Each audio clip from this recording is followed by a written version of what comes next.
A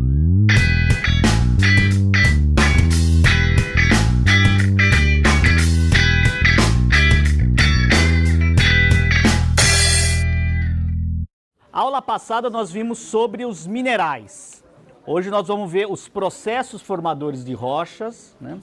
E eu gosto muito de ressaltar, mais do que a classificação dos tipos de rochas, que vocês vão ver como futuros educadores na área de geociências e até nos livros didáticos, dá-se muito mais ênfase aos tipos de rochas do que o processo. E aí a gente mostra para vocês que é muito mais interessante primeiro estudar o processo, saber a qual rocha que se tem classificada para cada tipo de processo, acaba sendo uma consequência e fica muito mais fácil de entender. Porque às vezes você pode pegar uma rocha e ao observar as características dessa rocha já saber que tipo de processo, independente até de saber o nome dessa rocha. A rocha é um conjunto, é um grupo, né? Uma coleção, um agrupamento de minerais. E tem rochas que tem só de um tipo de um mineral só, mas são vários minerais, são vários cristais, e rochas que têm vários tipos de minerais. Tem 3 processos muito bem distintos, básicos de formação de rocha. Você tem o processo ígneo, que é magmático, resfriamento de magma, o processo sedimentar, que vocês vão ver, nós vamos falar sobre os processos de sedimentação, e o processo metamórfico. Então o processo ígneo, que tem relação com o magma. O que é magma? Como é que vocês definiriam o magma? É um líquido, mas que tipo de líquido? Um produto? Não, na verdade, o magma nada mais é do que a rocha no estado líquido. Então o magma é rocha em fusão. O processo sedimentar e o processo metamórfico. Se vocês fossem ensinar processos formadores de rocha, naturalmente eu acho que o mais fácil, que as pessoas já ouviram falar, já viram em filmes, né, começa pelo processo magmático. As pessoas já viram em filme e em alguns lugares até viram, né, o processo mesmo de formação. Então o mais comum, mais conhecido é a solidificação por resfriamento de magma, como ocorre nos vulcões. Então isso aqui, ó, material líquido é o magma, né? O magma é a rocha em fusão.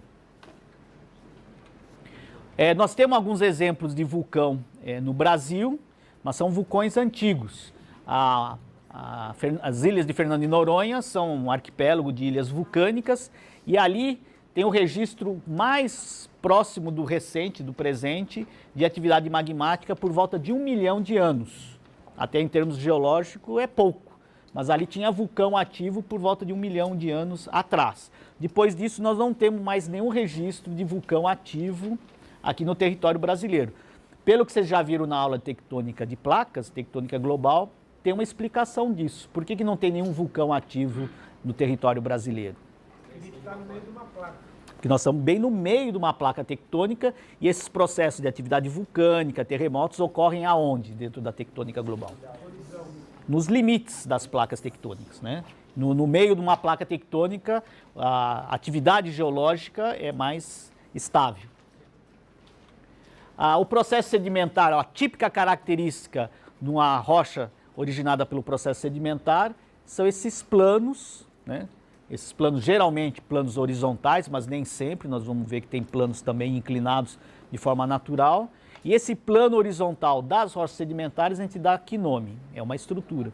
A camada, o acamamento ou estratificação. Nós falamos um pouco de estratigrafia, que é um termo que nós vamos usar muito. Ele geralmente está relacionado a rochas sedimentares, mas ele mostra pacotes de rochas sucessivos que se depositaram, né, ao longo da história. E quando a gente tem uma rocha toda dobrada, deformada como essa, é a típica característica de uma rocha metamórfica. Que nome vocês relacionam com metamorfismo, metamórfico? Lembra do quê?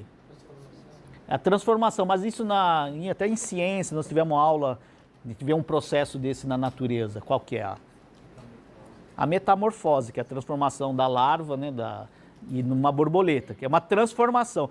Então esse termo tem a ver com a mudança, com a transformação. Então as rochas metamórficas, elas são produtos da transformação de rochas pré-existentes.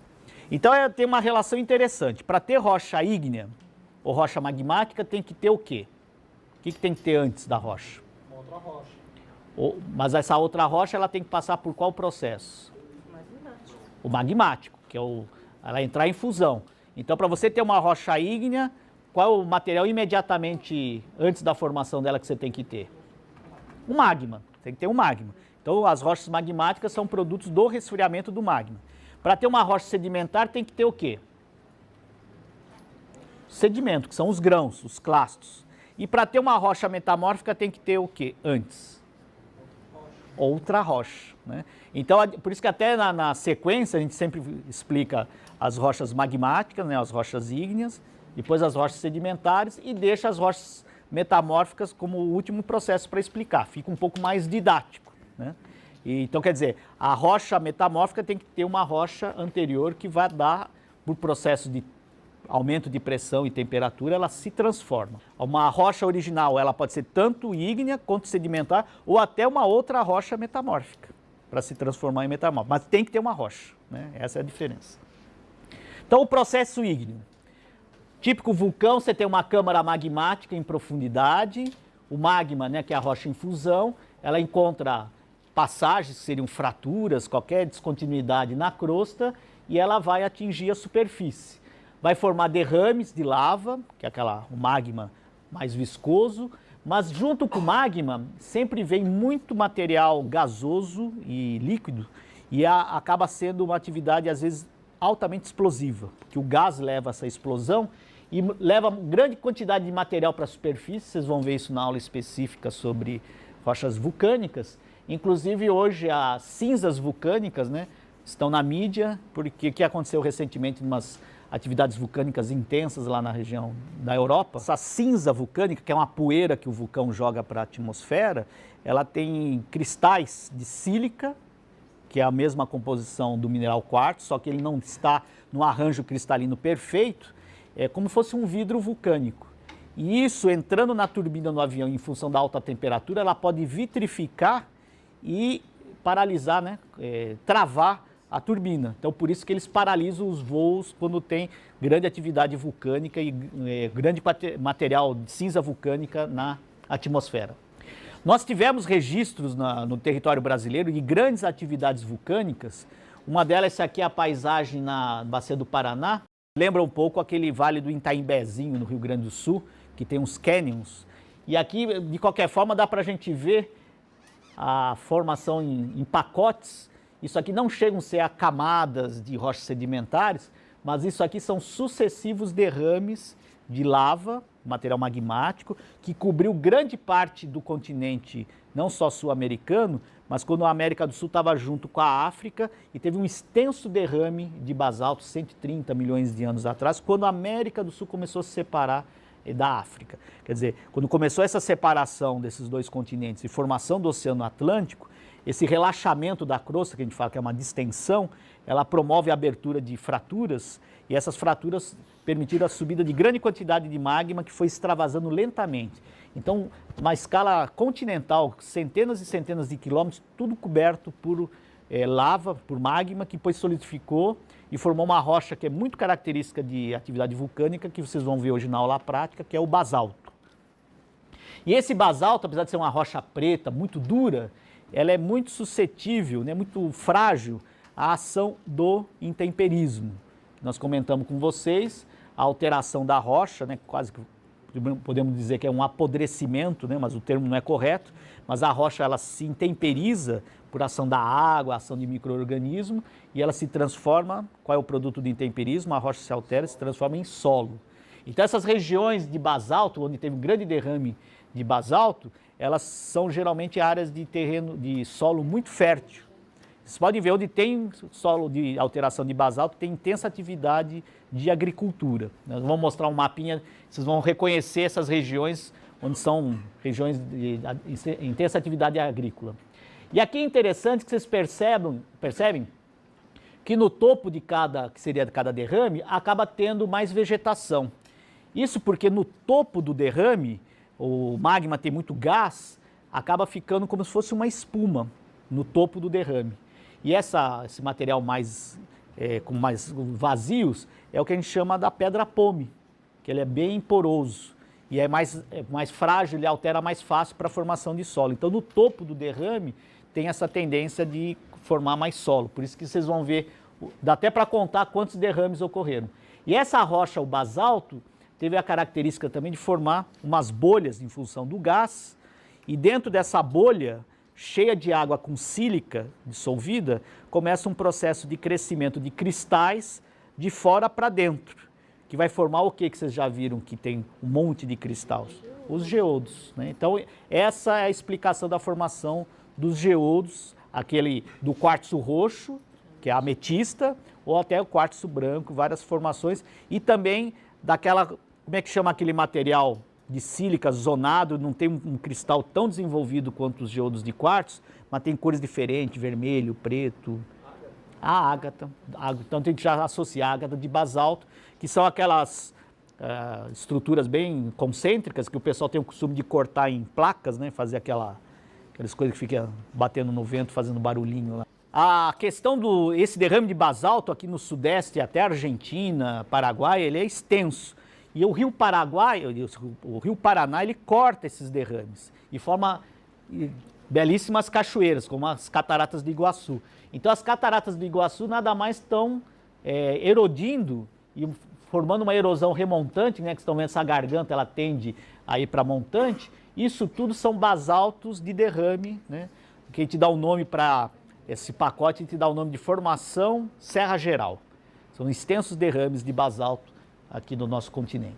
E o único ponto que esse pacote de derrame atinge o litoral é a Praia de Torres, no Rio Grande do Sul. Por isso que a Praia de Torres tem esse nome, porque uma das características dos derrames de basalto, que a hora que o basalto ele resfria, ele tem uma característica pelo resfriamento de formar colunas, que a gente chama de disjunções colunares.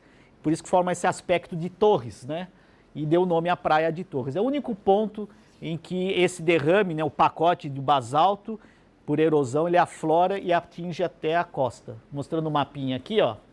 Aqui em azul é a área em que a gente aflora esse pacote de rocha basáltica, e aqui numa ponta, só nessa pontinha ali no Rio Grande do Sul, esse pacote atinge a região litorânea, onde tem a Praia de Torres. Você vê, o resto ele está todo no interior. E nós podemos ver aqui que o interior do Paraná, certa parte aqui do estado de São Paulo, são as áreas onde tem intensa atividade agrícola, principalmente hoje plantação de cana, porque acabam sendo áreas bem planas e com um solo extremamente fértil. E por que o solo é muito fértil? Quem poderia explicar? Então, ela vai ter uma terra, que a gente fala terra roxa, mas é um latossolo vermelho, né? O roxa vem do rossa, né? do italiano, né? Mas a gente usa esse termo. Então, essa cor vermelha é porque o basalto ele é preto porque ele tem muitos minerais de ferro. Então, o ferro que está no mineral, ele oxida e dá essa cor vermelha do solo de alteração.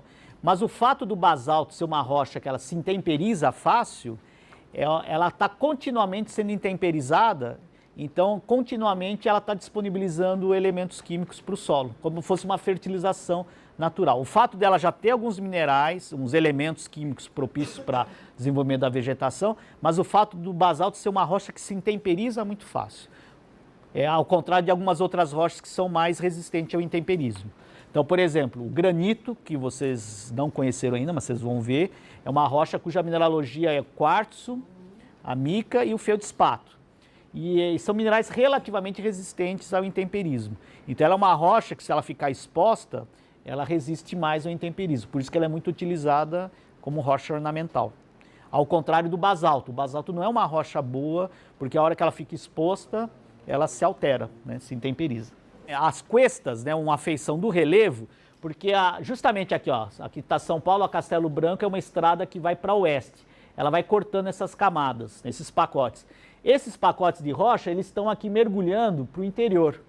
E a partir do momento que não só a Castelo Branco ela acompanha o rio Tietê, né, mas o rio Tietê formou esse entalhe, né, nessas sucessivas camadas, nesses sucessivos pacotes, e como eles são inclinados, e pega a cuesta, pega um pacote de arenito que é coberto por esses basalto. Então esse basalto dá uma certa resistência, então tem a serra elevada que é o relevo de cuesta. Ela tem relação com essa estrutura original desses pacotes de rocha. Dentro do processo magmático de resfriamento de magma, nós vamos ver dois tipos principais. Você tem o magma que resfria na superfície, que vai ser um resfriamento rápido, e tem o magma que resfria em profundidade, né?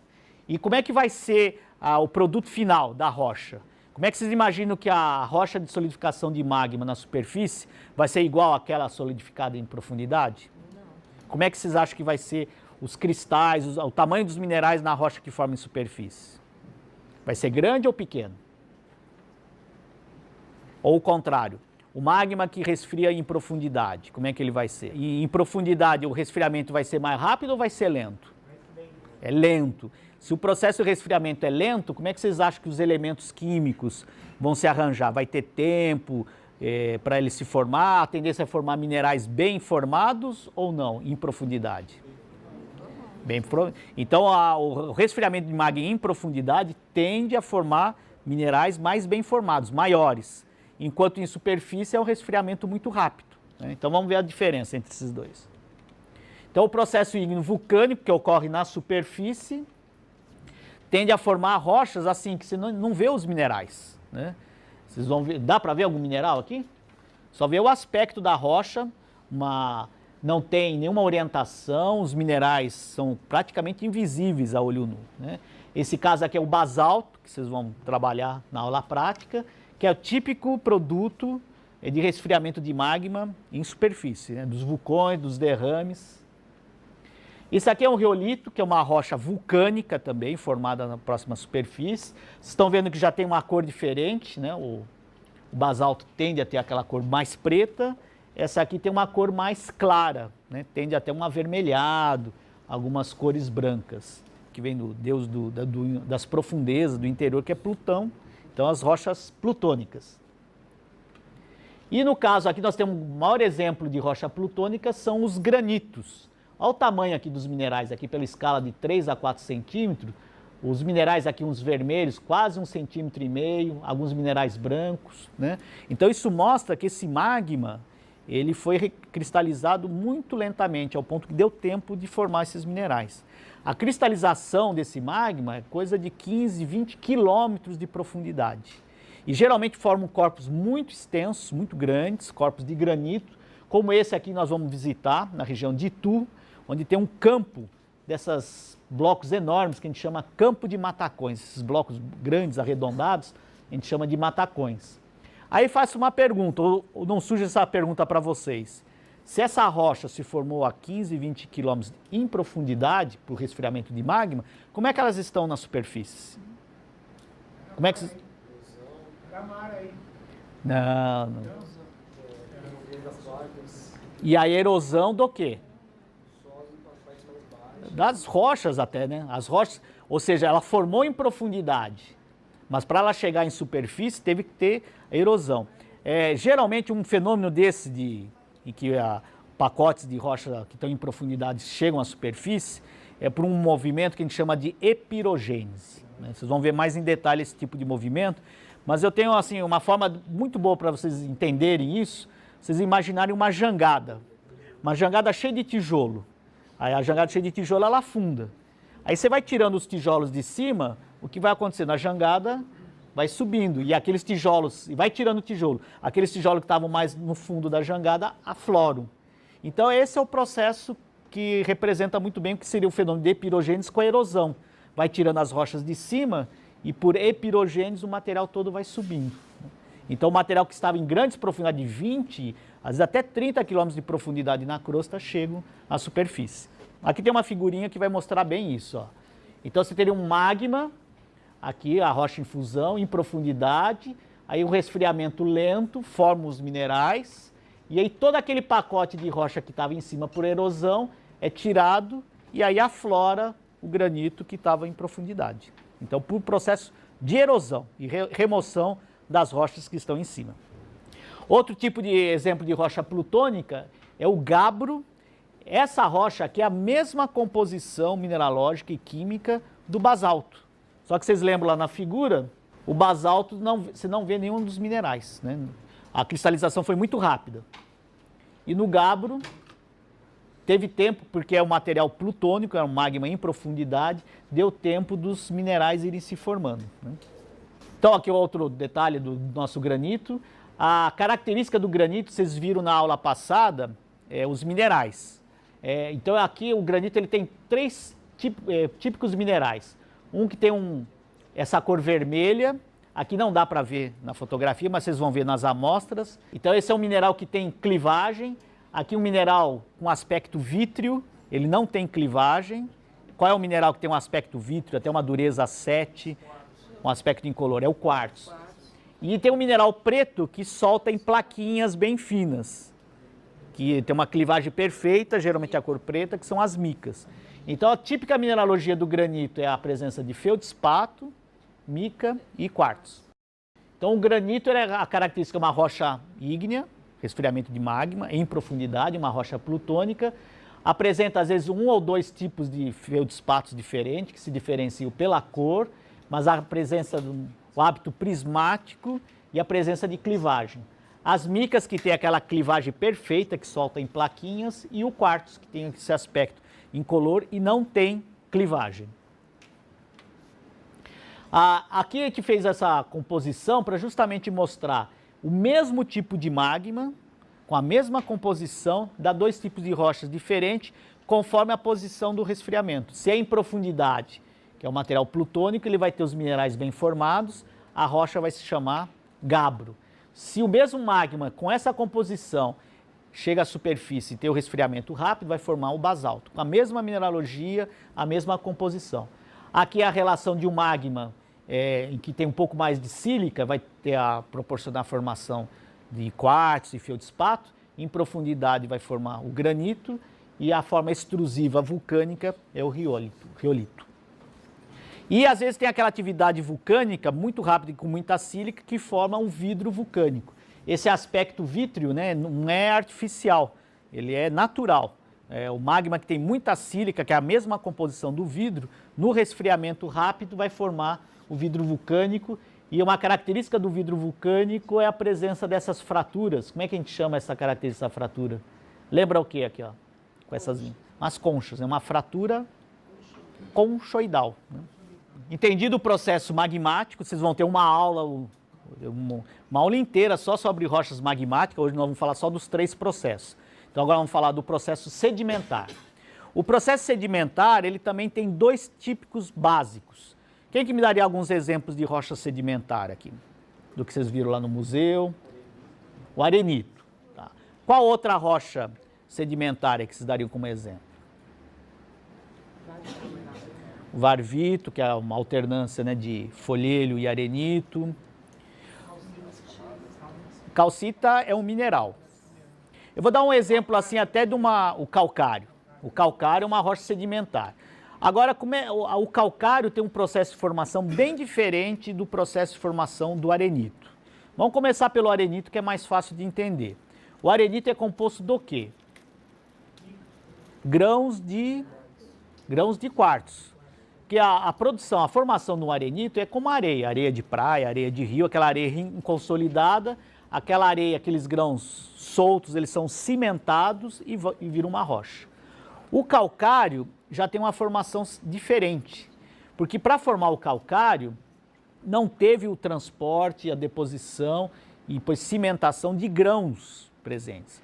Ou seja, o calcário quase que ele se formou por um processo químico ou bioquímico direto da água.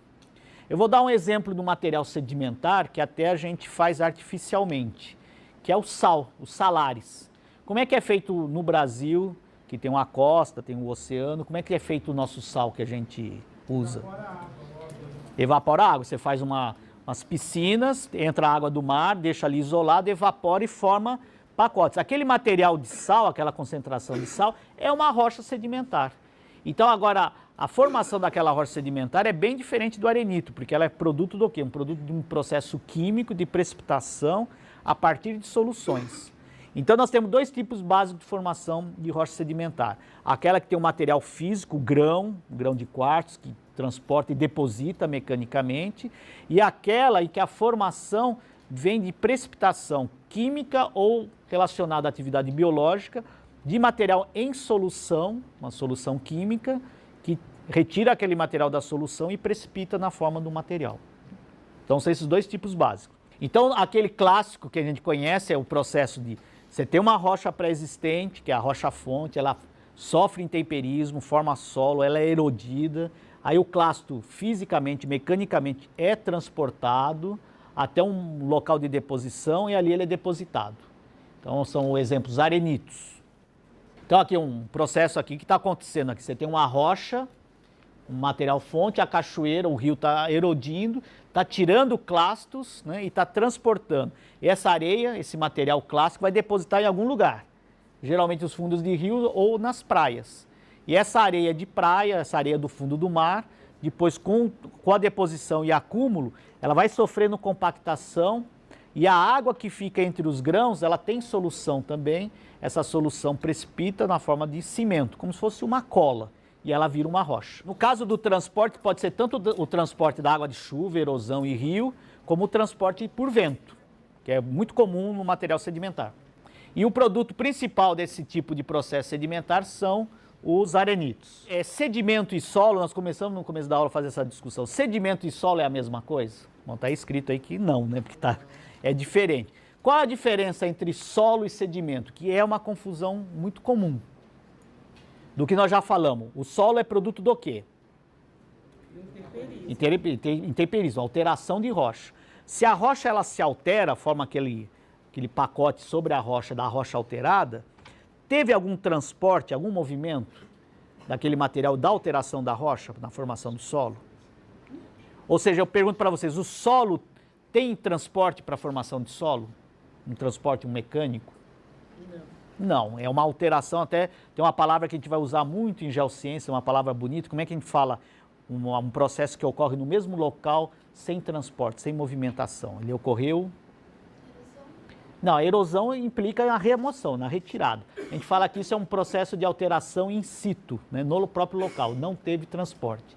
Se tem erosão, você tem partícula em movimento, isso aí já não é mais solo. O sedimento implica em você ter erosão, transporte e deposição. Por isso que sedimento não é a mesma coisa que solo. O solo é o produto de alteração da rocha e o sedimento é quando teve erosão, transporte e deposição. Então, solo é diferente de rocha ou sedimento. O sedimento tem transporte. No solo não há transporte físico, não há uma movimentação física que faça ele virar sedimento. Agora tem as partículas do pacote sedimentar que são formadas, então, aquele exemplo, que nem o sal. Você tem um material em solução, aí ocorre uma precipitação química ou um processo orgânico, biológico, que tira aqueles íons que estão dissolvidos na água e torna ele um material e um mineral, né? Aqui um exemplo, as conchas, né? A concha está numa água que não tem partículas, não tem nada, só tem solução. Aí o organismo retira geralmente é o carbonato de cálcio dissolvido e faz o esqueleto. E depois isso aí é transportado e vira um sedimento. Então as conchas são partículas, são sedimentos. E um acúmulo de concha desse tipo vai formar uma rocha que a maior concentração química, né, a composição química dela é o carbonato de cálcio, que é o calcário. Então geralmente os calcários são rochas intimamente associadas à atividade biológica. Os corais, coral, né, você tem uma região geralmente de água muito límpida, com calor, isso proporciona grande quantidade de precipitação e formação de carbonato de cálcio. Então é um esqueleto de carbonato de cálcio do coral, isso depois ele pode ser quebrado, transportado e depositado. Esse bioclasto ele não veio de uma rocha-fonte fora da bacia, ele se formou na própria bacia de deposição. Essa é a diferença dos dois principais tipos de processo. O arenito implica que aquele grão, ele veio da onde? De uma rocha que estava fora da bacia sedimentar. Então você tem os dois tipos de sedimento, aqueles em que o material veio fisicamente fora da bacia, que é o grão, o clasto, e aquelas rochas que formaram dentro da bacia, química ou bioquimicamente, na própria bacia. Então essas as duas grandes diferenças. Então formam os corais, né? Bahamas, aquelas ilhas, chegam a formar ilhas todas de carbonato de cálcio originado, precipitado a partir da própria bacia sedimentar.